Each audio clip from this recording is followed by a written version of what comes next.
Nos estás viendo con el capítulo 3 de nuestro Smart Data. Los datos cruzan todo, cruzan todas las fronteras, todas las empresas, el sector público, el sector privado, están en todas partes y por eso hoy le vamos a dedicar tiempo, vamos a invertir en tratar de mostrarte por qué esos datos son fundamentales para la economía que viene, para el futuro, pero también para el presente que comienza hoy. Bienvenidos, Smart Data, capítulo 3. En la era digital, cada actividad que realizamos en línea genera una gran cantidad de datos. Esta masa de información proveniente de páginas, aplicaciones y herramientas digitales da cuenta de nuestra ubicación, nombre, género y hasta nuestras preferencias de consumo. Tanto así que, según los diferentes relevamientos del mercado, indican que en los últimos años se creó el 90% de la información que hoy circula alrededor del mundo. Pero los datos no son mágicos en sí mismos. Requieren de mantenimiento y optimización para ser realmente eficientes. Junto con la tecnología y la innovación, la data se convirtió en la mejor aliada de las empresas a la hora de crecer, diferenciarse o crear nuevas oportunidades de negocios. Smart Data es esa información que realmente tiene sentido, la herramienta clave a la hora de definir la estrategia de una compañía. Un informe de 2021 afirma que el 44% de las empresas ya utilizan inteligencia artificial y machine learning en sus procesos, generando ideas de inversión comercial o usando conjuntos de datos de mercado en la fijación de precios en la nube. Este porcentaje seguirá creciendo en 2022, demostrando que la información es el verdadero combustible del siglo XXI. ¿Cuáles son las nuevas tendencias? ¿Existe un riesgo ante el monopolio de datos? La Nación y Comunidad de Negocios presentan el capítulo 3 de Smart Data, un espacio para analizar el poder de la información. Bienvenidos. Y ya estamos conectados con vos, un espacio totalmente virtual aquí desde las oficinas de la redacción de La Nación en Vicente López, con los mejores y las mejores especialistas, con quienes mejor saben sobre lo que viene en materia de datos. Y para abrir, vamos a tener a ella. Ella se llama Sonia Halfin. Sonia es la directora, la titular de Socio Público, pero sobre todo es una especialista en hacer simple lo complejo. Bienvenida, Sonia. Muchas gracias, José. Bueno, estamos en el evento Smart Data y los datos, ciertamente, o la inteligencia artificial que los analiza, son smart. Pero ¿somos nosotros tan smart como los datos para poder entenderlos? De eso me gustaría hablarles hoy y de esa pelea que hay entre los datos y poder comunicarlos. No es fácil comunicar datos, ¿no? Porque nuestro cerebro tiene dos formas de funcionamiento. Uno es el modo habitual, en el que estamos navegando nuestras cosas todos los días, donde nos movemos a partir de las cosas que nos resultan familiares, que ya conocemos, actuamos rápido, como cuando vamos caminando por la calle sin prestar mucha atención a algo, pero tenemos otro modo de funcionar en nuestro cerebro, que es el modo analítico, el que nos permite leer, hacer cómputos, concentrarnos en algo, pensar en cosas que son más complejas. Para entender los datos necesitamos seguro el modo analítico de nuestro cerebro, pero en general no tenemos encendido ese modo, por una razón de eficiencia, porque nuestro cerebro necesita tratar de ahorrar energía y concentrarnos con nuestro cerebro intelectual consume mucha energía. Por eso cada vez que necesitamos comunicarle datos a otros, es difícil lograr que enciendan ese cerebro intelectual, que se concentren y pongan esa capacidad cognitiva al servicio de entender los datos que les estamos contando, porque están navegando el mundo en el modo habitual de su cerebro, que no es el que está más preparado para entender los datos, ¿no? Y por eso tantas veces los datos nos confunden o nos hacen ser presas de sesgos o nos dificultan la toma de decisiones más racional. Y a todo esto se suma que nuestro cerebro funciona como una especie de botella, más bien como un cuello de botella, ¿no? Y cuando pensamos que estamos haciendo multitasking y haciendo muchas cosas a la vez, en realidad no estamos haciendo eso. Nuestro cerebro se está prendiendo sobre una cosa, por ejemplo, sobre una clase que estamos viendo por Zoom, y después se apaga y se prende sobre ese WhatsApp que estamos tratando de contestar al mismo tiempo, y después se apaga y se prende de nuevo sobre la clase. Y siempre en algún momento, ¿vieron cuando estamos en una reunión y al mismo tiempo tratando de contestar un mail? Hay un momento en el que nos damos cuenta de que perdimos el hilo de la reunión o perdimos el hilo del mail. Bueno, eso pasa porque no podemos, con la capacidad de nuestro cerebro, hacer dos cosas en simultáneo. Las hacemos de a una, de forma secuencial, y ese prender y apagar la lamparita todo el tiempo al final del día nos deja agotados, muy cansados.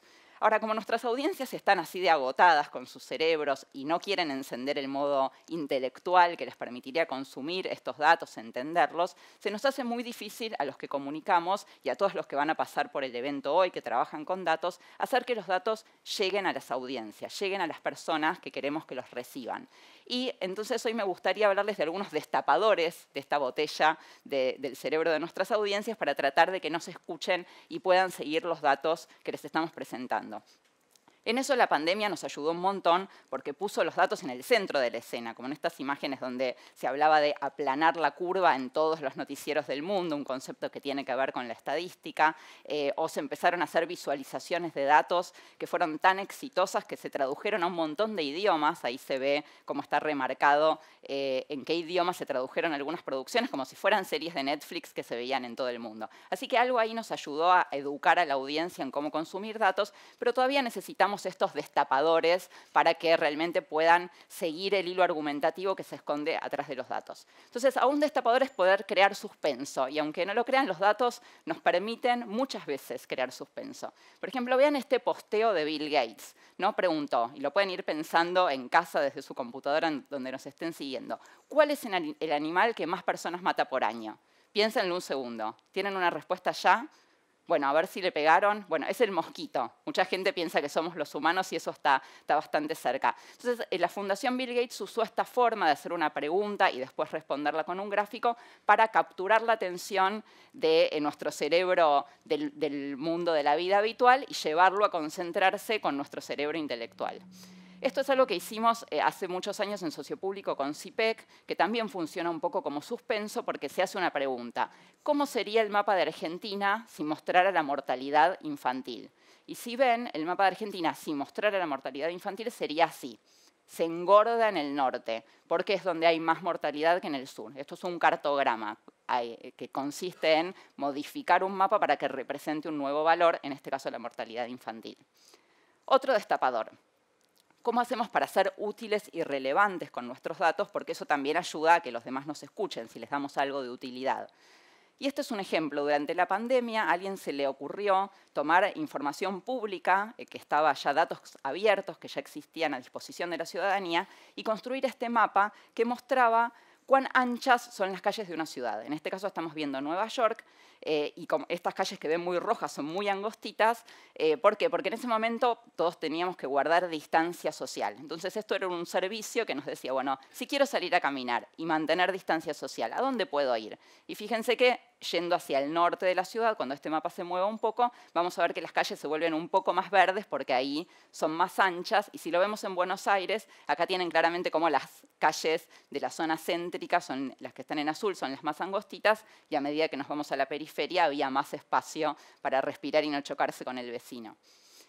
Y este es otro caso, lo que también hicimos en Sociopúblico, que fue generar una base de datos para gobiernos que en ese momento estaban teniendo que salir a comprar insumos médicos muy apurados, como por ejemplo barbijos, y no había por ningún lado. Y lo que hicimos fue armar un lugar donde pudieran compartir los datos sobre cuánto estaban pagando por cada uno de estos insumos. Entonces, de esa manera podían saber si el precio que les estaban pidiendo, por ejemplo, por un barbijo, era caro o barato, ¿no? Entonces, hacer con los datos cosas útiles para una determinada situación, como fue la pandemia, para un momento, para alguna audiencia en particular, nos ayuda a que esos datos finalmente sean consumidos y se les preste atención. Tercer destapador, organizar la información alrededor de mi destinatario. Esto es algo que con los datos se puede hacer tal vez mucho más que con otro tipo de contenidos. Siempre puedo organizar mi información para que hable de esa persona a la que quiero llegar. Este es un ejemplo.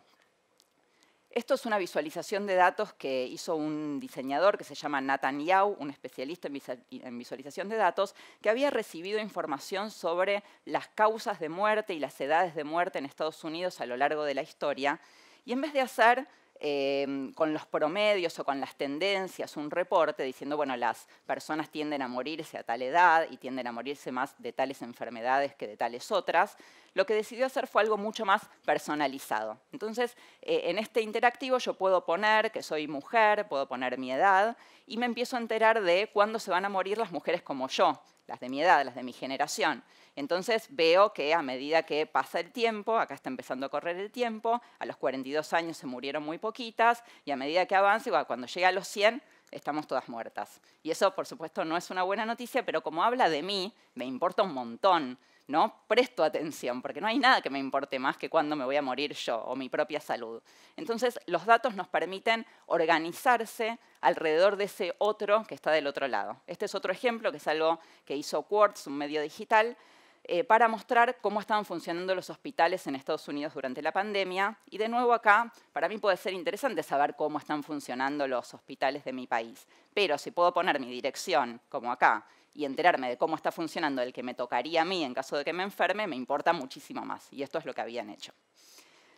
Destapador 4. Usar palabras. Puede parecer muy contraintuitivo si estamos hablando de datos. En Sociopúblico hacemos muchas visualizaciones, hacemos interactivos, pero sin embargo, la verdad es que la mayoría de las personas somos mucho más hábiles para leer palabras que para leer gráficos. Entonces, siempre que podamos, esto es algo que hicimos con UNICEF y Save the Children en Sociopúblico, mostrando datos sobre la situación de la infancia en el mundo, y lo que hicimos fue usar mucho texto, como ven en el scroll, pero enriquecido por datos. Entonces, cada uno de estos textos está respondiendo a una pregunta de un usuario y dice, por ejemplo, la mortalidad infantil en Ghana decreció en los últimos 4 años X%, y ese texto puede ser mucho más accesible para muchas personas que ver el gráfico que está mostrando la misma tendencia. Así que usar texto, aunque parezca contraintuitivo, también puede ser un destapador de cerebros. El 5, también por ahí contraintuitivo. No sé, no es un consejo para la vida, solo para los datos. Simular. Con los datos también podemos construir simulaciones que permitan que nuestros usuarios, nuestros destinatarios, entiendan un fenómeno. Por ejemplo, acá estamos viendo algo que hizo el New York Times, que creó una enfermedad que llamó fictionitis, y entonces con esta enfermedad ficticia se pudieron dar el lujo de que los lectores pudiéramos jugar un poco con los datos y ver, bueno, ¿qué pasa si hago la enfermedad un poquito más contagiosa? ¿Qué pasa si se empieza, si la curva de contagio se empieza a subir? Y ver cómo esas variables iban afectando el despliegue de la enfermedad. Y otro caso que seguro todos vieron de muchos tipos es hacer simulaciones que nos permitan ver cosas que normalmente no se ven, como por ejemplo cómo vuelan las partículas o cómo se distribuyen las partículas de aire adentro de un avión, que es lo que estamos viendo ahí. En La Nación hubo muy buenos casos mostrando cómo pasaba esto en los colectivos.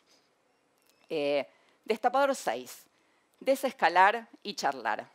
Me gustó mucho algo que contó un usuario de Twitter, que es un especialista en visualización de datos, que se llama Andrés Snitkovsky, que contó que durante la pandemia lo que mejor le resultó, él publicaba muchos datos y gráficos sobre cómo iba evolucionando la pandemia, y decía que los gráficos más sencillos, un gráfico de barras estático, funcionaba mejor y generaba más conversación en Twitter, que es la red que él más usa, que hacer un gráfico muy sofisticado. Entonces, a veces desescalar, hacer algo sencillo con los datos para mostrarlos, que sea fácil de leer por los usuarios, que funcione bien en las redes sociales, que esté adaptado al formato de las redes sociales, puede ser más efectivo para comunicar nuestros datos que hacer algo que termine siendo, como dicen en inglés, un overkill. Y esto lo podemos ver también en cuando construimos cualquier gráfico. Fíjense acá, ahora enseguida vamos a ver cómo uno puede empezar de un gráfico que está lleno de distintas cositas a un gráfico que funciona mucho mejor. Miren estos dos gráficos que se comparan acá, ¿no? Este al comienzo. Y miren todo lo que le podemos sacar, ¿no? Sacarle las etiquetas que están de más, que son redundantes, sacarle el marco que tiene alrededor, sacarle el bold o el 3D, que es algo que al ojo humano lo confunde mucho, sacar colores y dejar solo el color que me importa de lo que quiero destacar, agrizar las líneas que están por detrás o directamente sacar las líneas que están por detrás porque no están aportando nada. Puedo incluso hasta sacar los datos que están en los ejes y ponerlos sobre las barras directamente. Y este es un caso que no se aplica a todos los órdenes de la vida, pero acá sí funciona, donde menos es más. En los gráficos siempre menos es más. Y último destapador, es producir experiencias sensoriales. Uno puede pensar que los datos son fríos y que son algo para simplemente observar y analizar, pero sin embargo los datos muchas veces los podemos experimentar. Entonces les dejo para cerrar este ejemplo de algo que hicimos con Chequeado en Sociopúblico también hace mucho tiempo, a partir de que Chequeado había analizado cuántas mujeres había en las Cortes Supremas de Justicia de las provincias. Y, bueno, como se imaginarán, había muy pocas. Entonces lo que hicimos fue crear esta especie de Buscando a Wally, donde las mujeres están representadas en la misma proporción, en este dibujo están representadas en la misma proporción que su representación en las Cortes Provinciales de las provincias, perdón, las Cortes Supremas de las provincias. Entonces el juego que creamos consistía en tratar, es un GIF animado muy sencillo, donde uno lo que tiene que hacer es parar el círculo blanco donde haya una mujer. Y parece, el juego es muy sencillo, hay que poner stop donde el circulito esté alrededor de la cara de una mujer, pero es muy difícil de lograr, casi tan difícil como llegar a ser una jueza de una Corte Suprema en una provincia argentina. Así que jugar este juego te hace sentir un poco las dificultades de esas mujeres que, a pesar de tener todas las credenciales, no llegan a esos lugares de poder. Así que los datos también se pueden experimentar y si usamos estos destapadores, finalmente lo que buscamos hacer es encontrar un espacio en el cerebro de los demás, ser más amables para el cerebro de los demás. Ojalá les sirva. Muchas gracias.